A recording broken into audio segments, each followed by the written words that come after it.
Amazing!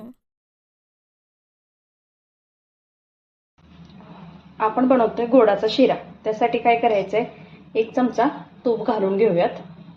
तूप थोडंसं melt होऊ द्यायचं। तूप मेल्ट झालं की त्याच्यामध्ये थोडेसे ड्रायफ्रूट्स घालून घ्यायचे।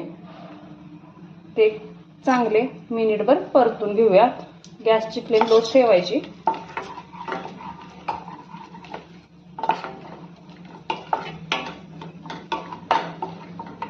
तुपाचा धूर जास्त होतो, त्याच्यामुळे गॅस फास्ट ठेवायचा नाही, कमी फ्लेम वरतीच सगळे ड्रायफ्रुट्स भाजून घ्यायचे। ड्रायफ्रुट्स थोडेसे भाजले की त्याच्यामध्ये रवा घालून घेऊया। रवा जास्तही मोठा नाही, जास्तही बारीक नाही, मीडियम साईजचा आहे।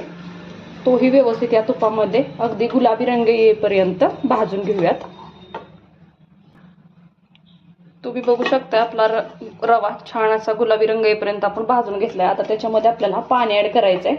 जेवढा रवा त्याच्या दुप्पट पाणी घालायचंय। आपण 1 वाटीला कमी थोडासा रवा घेतलेला। आता 2 वाट्या पाणी घालून घेऊयात।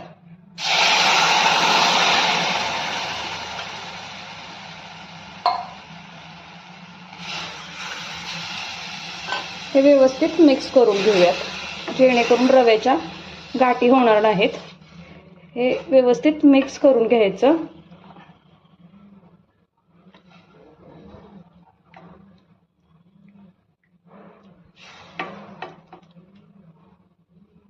रवा आता पाणी सगळं शोषून घेतं, तोपर्यंत आपण ह्याला 5 ते 10 मिनिटं असं झाकून ठेवणार आहे।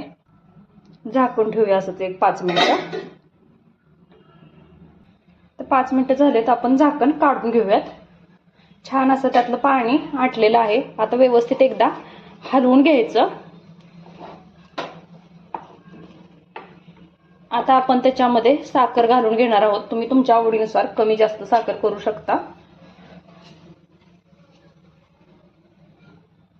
परत एकदा मिक्स करूयात।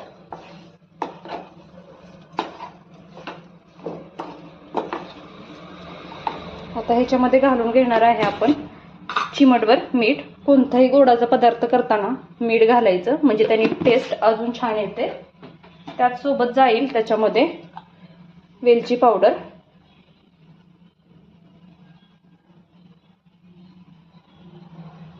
आता हे व्यवस्थित सगळं छान मिक्स करायचं आणि परत 5 ते 10 मिनिटांसाठी झाकून ठेवायचं।